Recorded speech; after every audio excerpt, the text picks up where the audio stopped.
Welcome, dear traders. You are watching a recap of the Asian session. The crisis in the US banking sector is again in a full swing. Since Wednesday evening, right after the Fed's rate decision, West shares have already fallen by almost 51%. Depositors rushed to withdraw their funds from other regional banks. As a result, the Xion's Bank Corporation shares sank by 12% and Western Alliance stock divided by 38%. However, turbulence on Wall Street did not affect the stocks and currencies of the Asia-Pacific region. Let's discuss the main highlights of the Asian session. Trading floors in Japan are still closed amid long holidays. Therefore, market reaction to the events on Wall Street will follow later, probably only at the start of the next week. Stock markets of the Asia-Pacific countries usually mirror the trend on Wall Street that started the day before until the release of a new market results or other events. And today, China's manufacturing PMI index was released.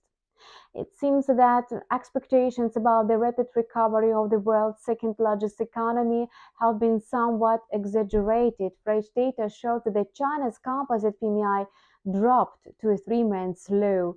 Given the problems in the country's real estate market and fears of a global economic slowdown, production in China has been declining for the third month in a row. China is the world's largest importer of crude oil, so its demand for commodities is falling. As a result, it weakens global oil demand. The US dollar kept declining at the start of Friday.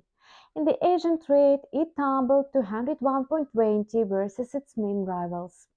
The day before yesterday and yesterday, the Fed and the ECB raised the key rates. The greenback failed to benefit from those hawkish moves, and the Fed hiked the benchmark rate by a quarter of a point.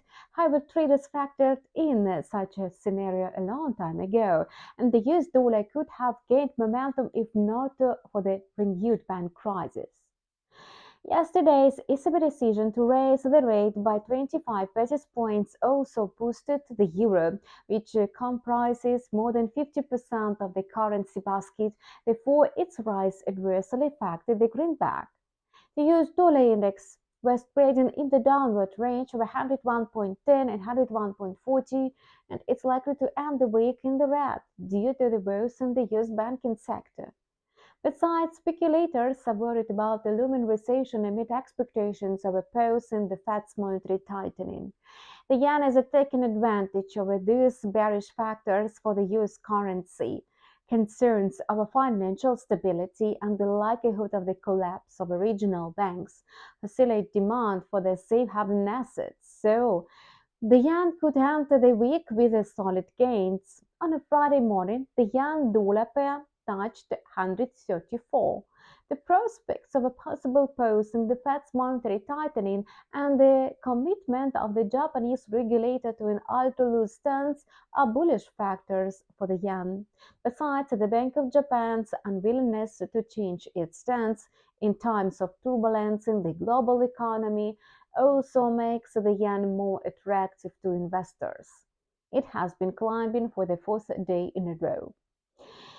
In the Asian session, the yen-dollar pair was trading in the bearish channel of 133.90 and 134.30.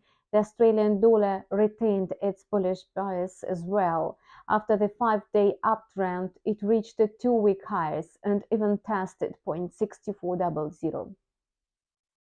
At the same time, a fall in the US stock indexes, to which the Aussie usually reacts sharply, did not impact its trajectory. The reason was the Reserve Bank of Australia's hawkish move. The Aussie managed to advance today amid a weak US dollar and a pessimistic forecast on non-farm payrolls. In the Asian session, the Aussie approached 0.6726. Judging by the technical indicators, the resistance level of 0.6725 turned into support in the middle of February, so the pair entered the range of 0.6692 and 0.6746. The New Zealand dollar is in the upward range of 0.6277 and 0.6316. Now investors are looking forward to the release of the US non-farm payrolls report, and this data is likely to provide new clues about the state of the US economy. And the Kiwi dollar pair showed signs of a consolidation, trading at 0.6295 at the end of the Asian session today. Although the Asian session is over, there will be plenty of other events today. Hit the subscribe button and keep close tabs on the market developments. And see you soon.